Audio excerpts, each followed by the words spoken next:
Hi guys, good morning. Maayong buntag sa atong tanan. Ayop na ramas mayong panglawas. Base sa title ng atong chika karon is unsay mga kasagaran nga mga starting job nga gipang nga available diri sa Australia kung magsugod pa lang ka, especially kung bago pa lang yun ka. So there na ay mga daghan mga trabaho nga pwede nimong ka-applyan.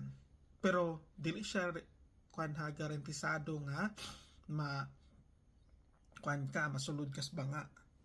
Kay daghan magig competition good. Daghan kayog mga tao diri pod nga nagngita pod og mga extra jobs anana.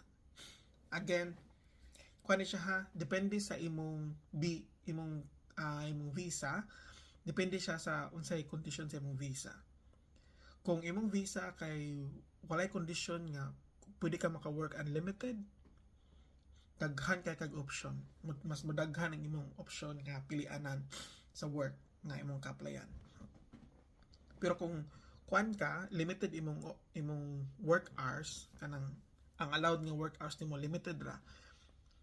Unfortunately pod kay kuan pod kanang mugamay ang imong kanang kuan, mugamay imong options sa pagpang-apply trabaho.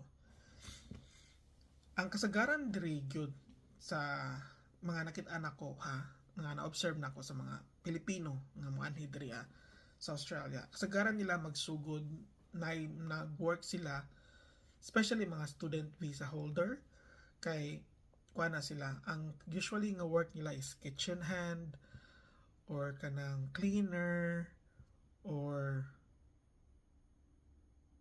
kanang mga unsa nga work nga kanang dili kayo need og kanang sa tawag na taas nga qualification.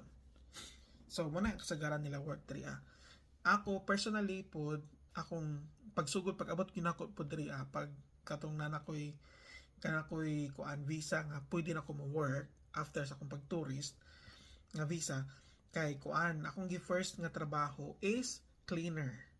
So naglimpyo jud ko sa inodoro, kuskus inodoro bayot. Kay kuan kanang mao may ang available nga work. And then katupod nga time is paano pod ko fortunate ra pod ko adto nga opportunity kay ang katong cleaner nga akong gipulihan is kwanto siya kanang nag vacation leave for 1 month kapin. So need man sila og bag kanang mupuling ato nga cleaner, so ako'y nipuli. And fortunate ra pod ko adto kay ang katupong nga cleaner kato nga trabaho pod kay napod sa eskwelahan sa akong Banabels. So kay available man ang spot, so giingnan ko sa akong Banabels kung okay ba ko mo work og kanang cleaning. Ikin sa man ko mo reklamo nga nangita mo sa gig ko work. So push apply kwanta ng cleaning unya dool naman to sa among gipuyan sa una nga kanang eskwelahan. So push ra. So 1 minute ra na og nimo sa kanang murag 5 minutes ka baktas abot na rin ka sa katong workplace sa eskwelahan. So ang trabaho is cleaning jud siya, as in cleaning yun. Mag-vacuum ka, manarapo ka sa lamisa sa mga estudyante, na may mga lamisa ng estudyante no. So trapuhan nimo na siya. Unya kuan kanang i-arrange nimo ang mga classroom nga kuan, mga gamit, i-arrange nimo ang way labot na kanang mga kuan ha sa mga teaching materials nila. Ang mga bangko, pangkuan nimo ng mga ipang vacuum nimo mga sagbot nga kunay sagbot nga na kuan sa mga bata. Labi na kanang mga pangtahal bitaw, tahal sa lapis. So kana mga papel ginagmay magkat-kat maguna sila sa napi mga gagmay nga papel.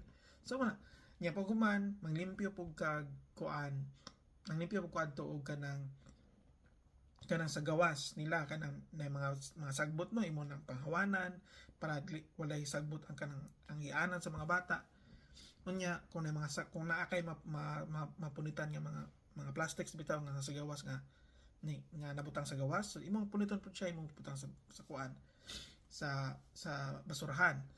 And then aside from that is molimpyo pug ka og kasilyas or CR. So molimpyo kag CR, good ka dito taman kanang limpyon nimo, make sure nga limpyo gyud siya kay para pag sulod sa pag nana mga bata mo gamit sa CR, diretso ni kadayon og kanang kuan. Kanang diretso lang si CR, yun lang mo problema nga hugaw na ana. So limpyo ng CR. So imong washingan, imong tanga hosa na nimo para mo limpyo siya, nya tanga nimo mga chemicals nga para ma-disinfect ang mga kuan ng CR. So mo to akong trabaho before. Kuan siya for 1 month nga trabaho kay pa naman to 1 month ra po to akong gipulihan. So ingon na ang sugod diri siya ingon nga akong sugod akong personal nga sugod ha. Ingon na akong personal nga sugod diri nag-start ko sa pinakaubos, which is di mo wala mo sa kundi reklamo kay dako mo sa tug per hour bayad. Dako ang per hour to ma'am, $30 per hour to sa una. So kinsa may magbayad og $30 per hour, so push na lang jud ka ang opportunity. Nya kwanto siya nindot po tong opportunity nako kay mo po to ang sugod, mo po to kanang nakapa butang sa akong resume nga nakoy Australian experience. Masig 1 month ra ganito. Nako nakabutang ko dito sa kung nga cleaner ko sa kaninga company ana kaninga eskwelahan for 1 month ana substitute. Then kato siya nga kato nga experience nga nagka Australian experience na ka kuan na siya kanang murag confident na ang employer ni mga mo-hire ka kay okay na naka-experience sa Australian work kanang offices or workforce, so di na kay ka kanang di na sila mingon nga okay kanang makasalig na mi ani niya nga kuan aplikante. So mato pag human ato nga 1 month nga trabaho is kuan din siya bakasyon naman to December, natamihan pa to nga December, so bakasyon na mi lakaw nagsusuro sa may kadiyot kay may klase. So since nga daghan man kayo to kanang bago man ko nagkuha gyud tumapot akong experience no Australian experience diri so lisod siya i-apply gahapon pero at least na nakay starting point. Nag-submit ko atong mga application no sa tinud-anay lang niabot siya og mga 500 siguro ka print ka resume akong na-send online. Kaya diri online naman tanan, wa may walk-in. Nay walk-in pero mo preferred gyud sila online. So akong gibuhat adto is apply gyud online. Basag na makit-an, apply, sige nakit-an. Feel ako madawat ko makabaw ko sa trabaho. Apply, submit resume ra bitaw na. Di man na kanang buta kay personal ni adto. So online naman puntanan. So submit. Then unfortunately kay nakuan ko kanang na unsa tawag na nitawag nga interviewon ko. So mo dito dayon nagsugod ang akong career path nga na interview dito na nakatabaho na ko kuan sa Australia. Sa mga kuan dire sa mga company dire sa kanang sa Australia. So mo to ang starting point. So kung bago pa ka dire sa Australia po, most probably yung nana po ng mga scenario mga mahitabo sa imo unless muani ka sa Australia nga skilled migrant nga visa imong kuan kanang sa tawag na imong visa. Kaya ang puruhan ana is pwede ka maka-apply gid sa katuyong skilled nimo. Like for example, nurse ka, pwede ka ma-apply nurse dire pag abot dire nurse din imong applyan. Di na ka maagi ka ng mga cleaning ana. Pero na pa siguro uban maagi po cleaning just for the meantime nga kuan. Wala pa sa kita trabaho nga nursing or something like that. So, yun na ang advantage kung maani ka diri as a skilled migrant visa compare sa magkuan ka maani as student visa. So, muna siya ang kuan yun.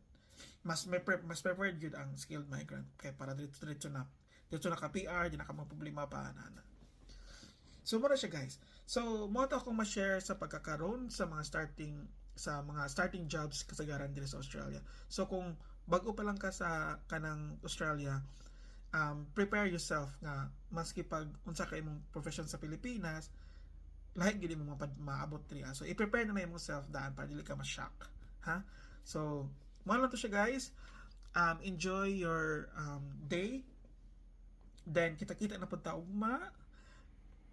Mo to mga madam, mga ma'am, sir. Enjoy your day. Hanggang sa muli. Paalam!